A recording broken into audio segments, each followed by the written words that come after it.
our challenge in athletics is always where do we go from here, what do we do next, and it's been great to have the energy of the students to help us, look at things in a different way and move forward, so we really appreciate that. So Megan, with that, I'll turn it over to you, and get the program started. Step up here too. Yeah. All right, hi everybody. It's heavy on this side. Right-handed or left-handed? Yes, well, my right hand. But welcome, thank you for coming. Especially thank you to our class partners who will get a formal introduction from our students at the end of their presentation, a formal thank you. But I do appreciate the time and effort they have put in, and several of them are hosting us today here at Husky Athletics, so thank you.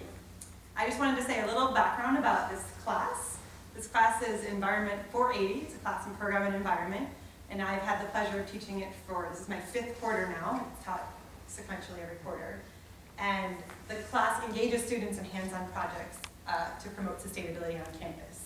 In all kinds of venues, we've looked at climate action in the past, green laboratories, transportation, water, and other issues, waste last year. So this quarter, we took on green athletics, and it's been a great quarter. We've had very energetic and enthusiastic partners, and that's been a pleasure. And I think the two best things about the class are, one, is that students who've been thinking about environmental issues, getting passionate about it, get the chance to really dig in this quarter on campus in a place that they call home. So it allows them to practice all the skills they've been developing and implement it, and develop career skills that they can take on with them to their future jobs after it. And then the second great benefit of the class is that it's actually meaningful for UW as a whole.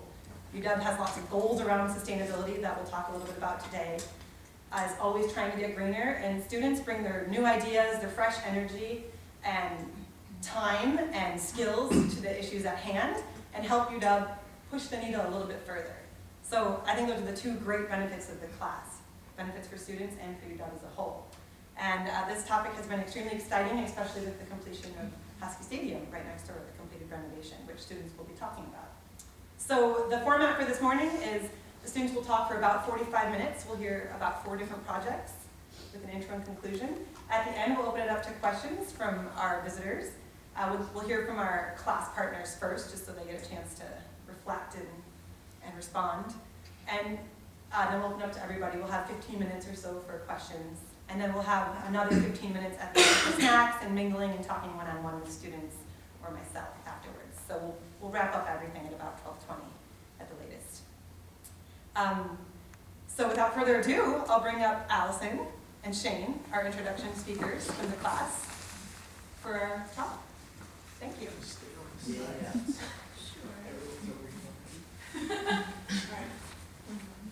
Okay, so good morning, everyone. Thank you for coming to our sustainability studio on Husky Athletics. Just a little explanation of what we've been doing as a class this quarter. We have spent about the last 8 weeks taking a closer look at all things Husky Athletics. We've taken a tour of the stadium led by Karen. We have been able to participate in a panel with some of our partners, giving us feedback on the various projects we've been doing, as well as talking to the Green Sports Alliance. So it's been a really fun and productive quarter. Why look at sports? So sports are actually they have a lot of impact on the environment, both professionally and on the collegiate level. For example, the 4 items listed here: water, garbage, energy, and carbon. Waste, if you look at the NFL, they've reported approximately 39 million pounds of waste per season. Going to the collegiate level, the University of Georgia reports 34 tons on average of garbage per season. And here at the university, we've been able to offset a lot of that with waste diversion, and I think we're about 70% now per game, which is great. Energy, if you look at Major League Baseball, it's reported 285,000 kilowatts of energy go into each All-Star game. Water, all you have to do is look at the fields, that are watered all the time, and the bathrooms, and things going on with the fans. There's a lot of water use there. And the carbon footprint, one of our other groups will be covering a little bit, kind of just in transportation for fans as well as players to and from the stadium. So sports have a lot of green potential, which is kind of why we are looking at them. going green can have a really big impact on the environment, mainly kind of just because of the fan base that sports has, especially in America. Most people love one sport or another if they're not obsessed with it, right? Like whether that be football or ping pong, there's usually something for everybody. And the fan base, because of that, is huge and has a lot of potential for education, both on the individual and the kind of group level. For example, the Seattle Mariners have gone green recently, and so they kind of talk as a team and as a stadium to all of their fans, whereas a lot of people idealize and kind of make heroes out of the players, which allows for a different kind of communication between them and environmental education. Sports are cool because they break socioeconomic barriers. It doesn't really matter your political opinion, your religious views, how much money you make, you know, as long as you're at the game, the guy sitting next to you, as long as they're rooting for the same team, it's probably a really easy relationship. There's not a lot of controversy. It allows for a lot of open communication. Going green has also been shown to be very financially beneficial. The Mariners, since becoming more sustainable, have reported that they have saved $1.2 million since 2006 alone. And that's just with making smart choices with their water use, low flush toilets and urinals, better lights, that type of thing. And lastly, going green is a really great thing for sponsorship. It's kind of a fad right now, so a lot of corporations are really kind of getting on the bandwagon of promoting teams in places that are going green and then being able to advertise it as something to be excited about, which is great. So progress for sustainability in sports. It's really flourished in the last couple of years, with a lot of that credit going towards the Green Sports Alliance we were able to talk to this quarter. The Green Sports Alliance, if you don't know, it's a nonprofit organization. They were started in 2010, February of 2010. Their mission is to help sport venues, teams, and leagues enhance their environmental performance. Here's a display of a lot of the teams, the leagues, the venues that they have been working with. Locally, they've worked with the Mariners in their efforts to go green, as well as UW. We were actually one of the first teams to sign up with them, and it's been a really fruitful relationship for both us and them, and it's really helped in various ways. Now, as I'm sure you all are very well aware, Husky Stadium over the last year underwent a very serious renovation. The renovation was a $250 million renovation. It included a 70,000 square foot football operations building, which is seeking LEED certification right now. And the entire stadium actually is trying to reach LEED certification with a focus on sustainability. We reused materials around the stadium, and as you can see in this picture on the left here, behind the W, there's actually reused benches from the prior stadium. Recycling and compost are the only waste receptacles in Husky Stadium currently, and that was made possible through vendors working with UW Athletics to have compostable and recyclable materials available so that fans, while they may not know it, are actually reducing their waste impact. We also implemented low efficiency LED screens to minimize the amount of electricity used. As Allison said, a lot of electricity is used for athletics, and as well as daylighting sensors to dim the lights in the stadium based off the daylight. Local materials were also used throughout the stadium to reduce the amount of transport costs and the amount of pollution that would come out of transporting these materials. That included Northwest wood, steel from Portland, and brick and concrete from Washington. Currently, or actually during the project, the contractors diverted 95% of the waste from the landfills and donated the old field to be used in a different area. And they kept water contained as part of the Salmon Safe program to avoid pollution from the construction, destroying our beloved Lake Washington.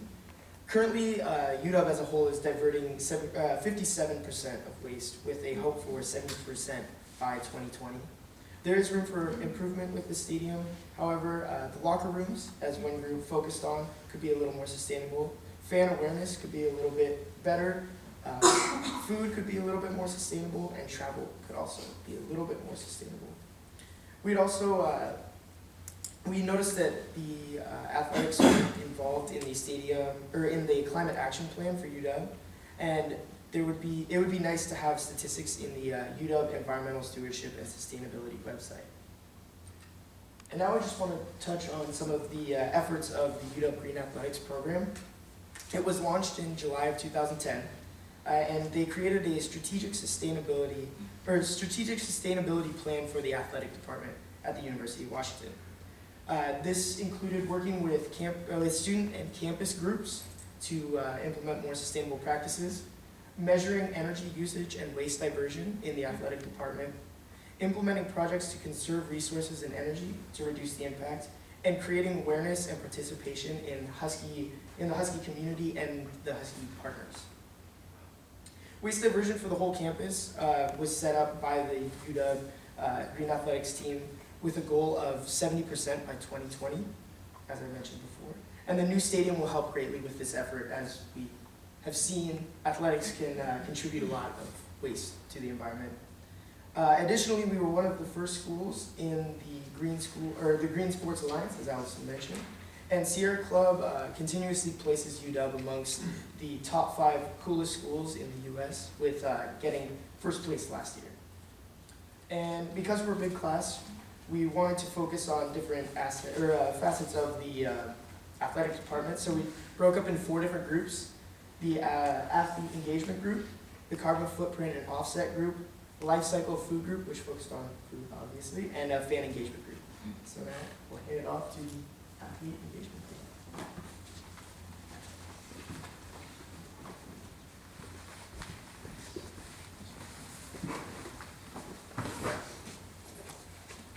Hi everyone, my name is Elizabeth Zora, and this is my co-presenter Annie Pacheco, and we are representing the athlete engagement group. And so the overall concept behind our project was to increase athletes' knowledge about waste diversion. So in 2009, before the renovation of the Husky Stadium, about 219 tons of waste was generated during the 7 home games of the season, of the football season. So that's quite a bit of waste.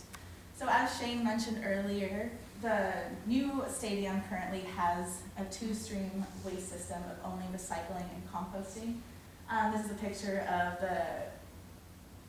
the bins that you can see throughout the stadium that fans can put recycling in the purple and compost in the gold.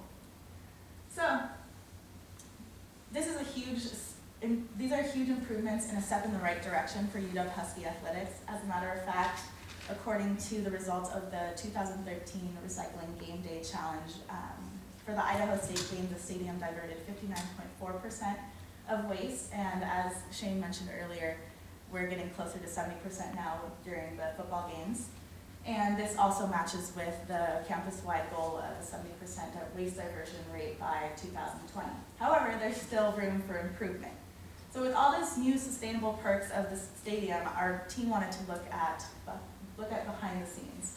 What we mean by behind the scenes is assessing the home base of the athletes, meaning the locker rooms. So the first step of our project was to assess the base knowledge and the interest level of the athletes. So we developed a survey that was distributed at the WASAC meeting, a meeting that is held twice a month, where 2 representatives from each team gather. And we were able to get 24 participants representing almost all of the UW athletic teams. And we were able to assess their base knowledge. So these are 2 questions that we asked the athletes, and we found out that most of them already do recycle, while others have not started regularly composting yet. So these are other questions and responses that we got, and I wanted to highlight 2 very relevant to our project, which are the last 2. And we found out that about 79% of athletes would like a recycling bin in their locker rooms, and they also thought that educational signs posted above recycling and compost bins would be very beneficial. So the second step in our project was to do a visual waste audit. After we gained access to the locker rooms, we were able to do a thorough analysis of the current systems in place in the locker rooms. We used Excel spreadsheet to document how many bins were in the locker rooms, how many of those bins were garbage, recycling, and compost, and we also were able to note specific items that were common throughout the locker rooms, which were Gatorade bottles, pre-wrap, and wrappers for the protein bars. And I'm gonna hand it off to Annie to discuss the findings. Alright, so we went into the locker rooms and we found that typical scene was you'd have 2 or 3 garbage cans and maybe 1 recycling. And also a lot of the recycling bins had black bags in it, and so if you put your recyclables in a black bag, they'll go straight to the landfill, meaning all your efforts go to waste. And we also found that the bins were labeled cans and bottles only, but we figured out that the locker rooms in the city are single stream, so you can put paper, cans and bottles, all your recyclables in one bin. So basically we decided to develop a volleyball pilot where we were going to implement composting and recycling in their locker room because they already showed an interest in composting and they wanted to put that in their locker room. And we also modified a select few of the locker rooms, not all of them, but a good amount. And then we will be drafting janitorial staff memos to let everyone know what we have changed and to kind of keep the system correct. And then these are the signs that we put up. They're a little blurry because they're on the wall, but the landfill signs, with the help of Buto Recycling, we edited them and we added pre-wrap and wrappers and snack bags to the landfill signs so they know where it goes, as well as some different bottles on the recycling sign. So this is the volleyball room before. When you walk in, they have a little kitchen area, and they originally had a garbage can, a recycling bin for cans and bottles, and then a little bin right here for just paper. They also had 1 garbage bin as you enter the locker room, no signage or anything, and then 1 garbage can in the bathroom. So we saw that and decided to make some changes, and this is what we did after. So in the bathroom, we got 2 Slim Jims, so 2 skinny bins, 1 for landfill with a sticker, and then 1 for paper towels only to do kind of a test run to see how the athletes did with composting paper towels. And hopefully with them side by side, it would limit the contamination in the compost. Then we also added a desk side recycling bin under the sink to add any shampoo bottles, anything they had in the bathroom that they wouldn't want to walk out into the kitchen to recycle. We labeled and signed the landfill bin that you see going into the locker room. And then in the kitchen, we re-stickered the recycling bin and added a compost that has a sticker on it that shows what can go in there, and then moved the garbage can to the entrance of the locker room. A couple other things that we did is that we went into men and women's basketball and then women's soccer and track and field and just kind of made similar changes. We didn't add any compost to these, so we're kind of using volleyball as a pilot, like I said. But we re-stickered all the bins and removed the cans and bottle signs so all the athletes know that they can put paper in, because we talked to a lot of them and they said they were just throwing it away because they didn't think they could put it in their recycling bin. So we re-stickered them, changed any of the black bags to clear bags, and also left 1 in for the janitorial staff so they could just replace it easily. We went in, this is the women's soccer and track and field. So we removed all the can and bottle labels that were on the bottom and then put signs where it was relevant. Not all of them got signs, but most of them did.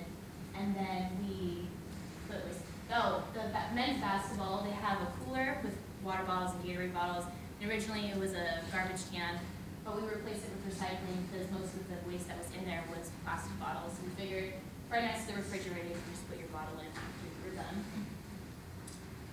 So our suggestion is just to keep locker rooms at the forefront of sustainability and really increase the waste diversion.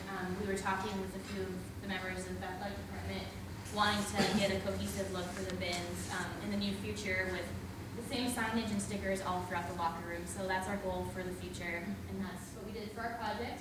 And next we're going to have the food group talk about local food in the stadium.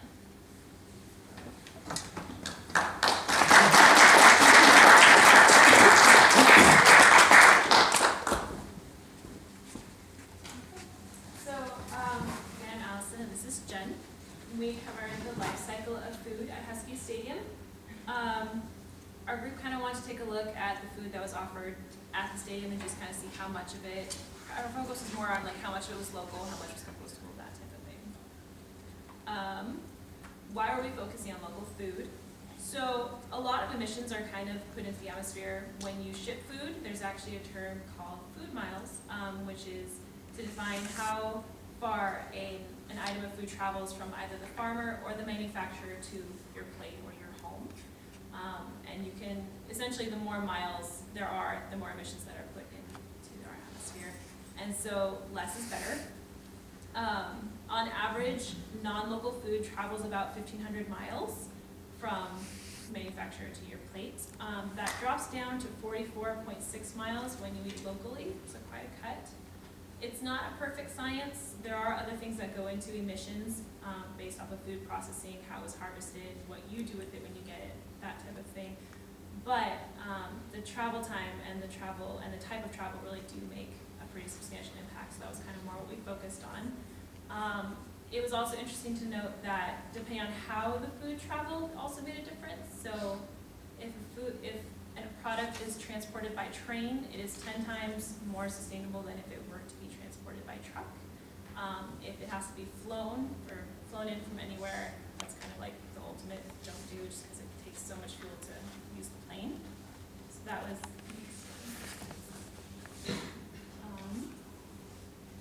sorry. So what it kind of comes down to is we're looking at the carbon footprint of food and what are we doing, and is it worth it to be getting food from all over the country and sometimes all over the world for a cost benefit.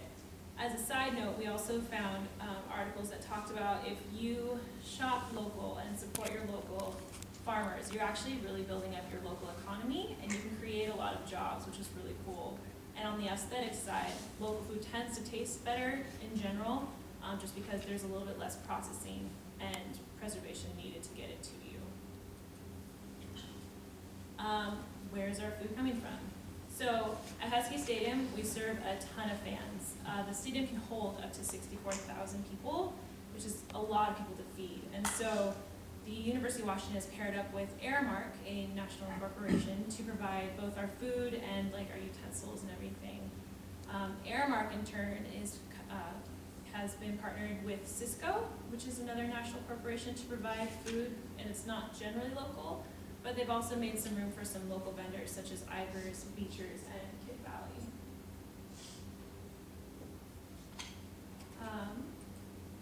Aramark has actually proven to be a pretty good partner for the UW. They've tried really hard to be environmentally minded. If you go on their website, part of their mission statement talks about sustainability stewardship and how that looks to them. It includes things like their supply chain, where they really try to make an effort to buy products that are compostable and recyclable and will do the least amount of harm to the environment, and this usually comes in the form of packaging.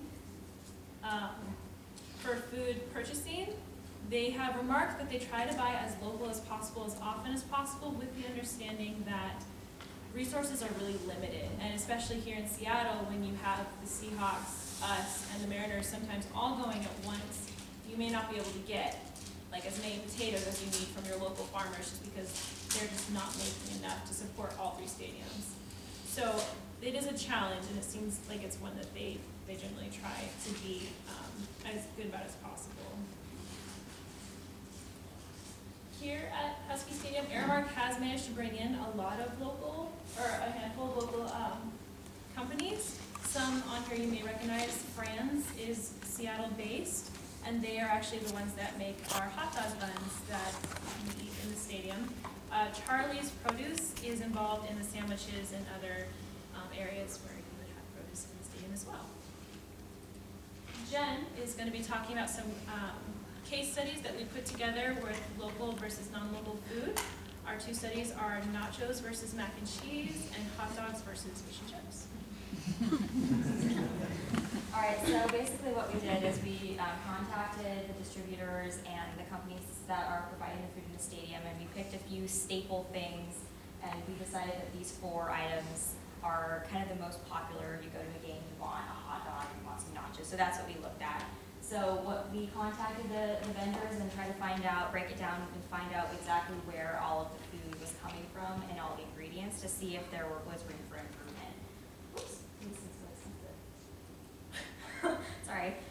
So we looked at the Aramark nachos and we found that they probably have the most room for improvement.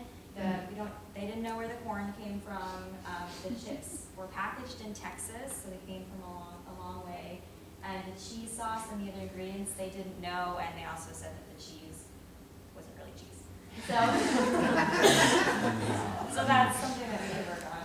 And for the Beecher's mac and cheese, we got on the Beechers, and they said that a lot of their ingredients, as you can see from the map, came from Michigan and the East Coast. And in particular, we were looking at the butter and the milk, because those are things that we produce a lot in the state, and they're getting them from far away, so maybe that's something that we can do to make it a little more sustainable. And then on the other hand, we also looked at Aramark hot dogs and the fish and chips from Ivers. And both have good, good qualities and bad. Again, Aramark uses Brand's Bakery for their buns, which is local. And then the other things seem to be a little bit fuzzy. The hot dogs come from are through Cisco, so they don't really know where they come from. And then the fries might come from Washington or Idaho, but again, it kind of depends on the availability. Ivers is pretty dang local. They get their stuff from Seattle, Duval, and then their fries can come from Washington, Idaho, or other. And again, that's one of those kind of high demand products that kind of will be more or less local depending on what's available. So basically what we found is that there's actually a lot of really good things happening in the stadium as far as local food. But there's a little bit of room for improvement. And what we decided that for suggestions is we'd like to try to make more space in the stadium for local vendors to sell the wares during the games so that there are more options available. Possibly have local companies have room for food trucks for tailgating. And then use our influence as a school to try to help companies like Aramark try to get more local ingredients into their products, such as the butter and the milk and the mac and cheese for Beechers. And then our last suggestion was for Aramark to get in contact with HFS, which is a company that works with the UW, trying to hook them up with more local people, like they use There's wheat Right. From Washington that is used in all the cookies on campus, as well as eggs from Mount Rainier, which are additional like 10 cents a dozen, but they've made a point of making that investment to keep it local as opposed to getting it from like New Jersey or something. Right, exactly. So that's something that we would suggest to them, something that they could do to increase their localness for our personal use. And then just to kind of wrap up, we looked into the benefits of being more local with our food system, and it would reduce our carbon footprint by reducing the food miles for travel. It would inject money into our local economy, which is always good. It promotes a local food system, which again is sort of it's a cycle of keeping the money and the food kind of in our own little system, strengthening our own communities. It's also a really good publicity thing, so companies that are involved, like Aramark or Beechers, can kind of promote that they're being green and sustainable and jump on that bandwagon and try to get more people excited about what they're doing. It gives them and us a kind of a competitive edge to be able to say, hey, look how green we are, we have local food. And it also helps us fit into the climate action plan, trying to get our carbon emissions down to fit our goals. Now we're going to hear from our emissions team.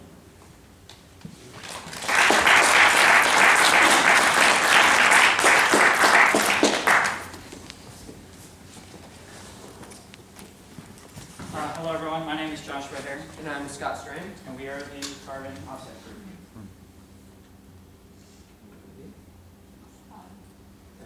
Alright, to start, we'd like to give a quick outline of what we'll be discussing in our presentation. So first, we're going to give a emissions quantification report from team travel to away games and fans to home games. Then we're going to look into how some peer institutions are tackling the problem of their emissions. Next, we're going to provide an argument why we feel carbon offsets are the best way to tackle transportation-based emissions. And lastly, we'll get into some potential offset plans that we've developed as part of our project. So to start off our project, our group analyzed the University of Washington Climate Action Plan. And the plan identified transportation as one of the largest emitters of carbon for our university. In analyzing the cap, we also found that Husky Athletics was actually only mentioned 2 times in the entire plan. And then lastly, we spoke with Husky Athletics, Karen and Chip, and found out that the University Athletic Department currently doesn't have any plans to offset carbon based from transportation. Next, we decided to actually quantify how much carbon we're emitting by our game day activities. So because of the scope of the quarter, 10 weeks was a little bit short, we decided to focus just on game day activities for Husky football. We did so using a carbon calculator from ASHE, which is a university-recognized organization, and they have a really handy carbon calculator that we were able to run most of our calculations through. We also used a 2011 report done jointly by Transportation Services and the Athletic Department, which outlined how many fans were coming to games through various methods. And then lastly, used EPA standards to further our calculations. All right, so to start with team travel, what we did is we took that transportation report as well as the schedule from 2011 and then calculated the distance from the University of Washington to each of these schools from the 2011 away schedule. So as you can see, that was the year we went to Baylor and played in the Alamo Bowl. So what we did is we took the miles traveled from the University of Washington to these schools, plugged in those miles into the ASHE calculator, which has a section for airline travel. And we took the total from the 2011 season, which totaled 5,715 miles, and through the calculator, we determined that the amount of CO2 produced by that airline travel was 209 metric tons of CO2. So one point to make about team travel is due to the distance that the University of Washington and the team has to travel to these games, the only feasible method of travel is airline. And there's no real way to reduce that. And so these emissions are going to be produced just by nature of the team's travel. Similarly, we did the same calculations getting fans to come to games. Using the ASHE calculator, everything was kept the same, and found that fans coming to games for an entire season produced just over 1,000 tons of carbon dioxide. So now we want to talk quickly about what other institutions and organizations are doing to address their own carbon footprint. So every year for Earth Day, the Seattle Mariners has a carbon neutral game in which they offset 100% of all the emissions generated by teams traveling to the stadium, fans traveling, as well as activities that generate emissions on site. As much as it pains me to say this, the University of Oregon actually had a pretty good program. They partnered with USA Track and Field for the 2012 Olympic trials and were actually successful in offsetting all of the carbon emissions for all of the athletes traveling to Hayward Field in Eugene for the entire meet. Secondly, our neighbors to the north, University of British Columbia, actually offsets all of their carbon emissions for their entire university through purchasing carbon offsets. And then as they invest in sustainable infrastructure throughout the coming decades, they don't have to purchase as many carbon offsets. So eventually they will be completely carbon neutral through just infrastructure. But this ensures that they'll be carbon neutral in perpetuity. Lastly, the university in which we drew inspiration for our own project is the University of Florida in Gainesville. They have a partnership program in which they've been able to create a completely carbon neutral football program since 2009.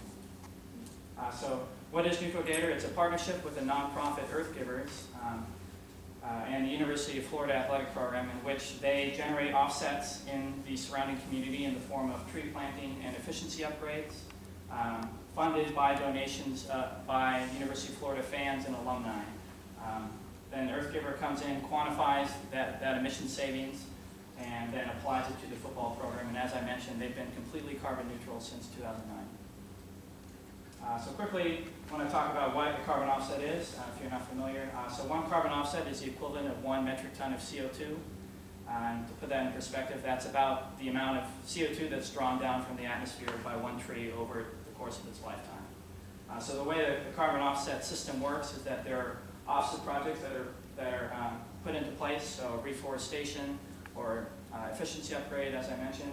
A third party comes in, certifies those emission savings, and then creates a carbon offset that they then market to private homeowners or institutions such as the University of Washington to mitigate the impact of their emissions. The institution then comes in, purchases the offset from this third-party retailer for a monetary sum, and then they can apply it towards the emissions that they create or generate. Now we're going to move into our few plans we have to mitigate the emissions created. So as I mentioned before, athletes have to travel to away games. The team staff has to go as well. And in order to do that, the only way that they can get there is by airline travel. I highlighted earlier that there were 209 tons of CO2 produced by team travel in the 2011 football season. Based on the market cost for offsets, they range between $10 to $15. What this means is that for the entire season, for the football team to be completely carbon neutral in the area of transportation would cost in the range of $2,000 to $3,000. So we feel that having a carbon neutral football team, at least in area of travel, would be a substantial marketing benefit for not only the athletic program, but also the university as a whole. This would instantly make the University of Washington football team one of the greenest in Pac-12, one of the greenest in the West Coast, and would rival the University of Florida as probably one of the greenest sports programs in the entire country. In part because all of the electricity that is generated and supplied to the university is already 100% carbon neutral. Similarly, we hope to offset all of the fans' carbon-based emissions. So the fans, as we said, emitted just over 1,000 tons of carbon, which may seem like quite a bit more, but actually for the 2011 season, it would only take 0.3% of all of the fans that came to all of our football games to participate in this program to offset the entire carbon emissions for travel the entire year. So it's actually not asking a whole lot, and based on the political climate in Seattle, we're pretty confident that we could find that many fans to participate in the program. And that would also give, our fans ownership of their own emissions, which we feel as Seattleites, we like playing an active role in going green. And it also helps the UW serve as an educator in allowing fans to participate in this program. We propose that we partner with a local company, One Energy Renewables. It's actually made up of UW graduates, and what they do is sell certified carbon offsets. What's really unique about One Energy is that they have proposed to give the university, or in this case, the athletic department, a 20% kickback on all carbon offsets that are purchased. So what our group suggests is that this money is earmarked and goes back to further enhancing the athletic department's sustainability efforts. So this could go on to fund further projects. A little bit also on this. So they proposed the creation of a virtual store, and they originally presented this plan to the University of Washington as a whole.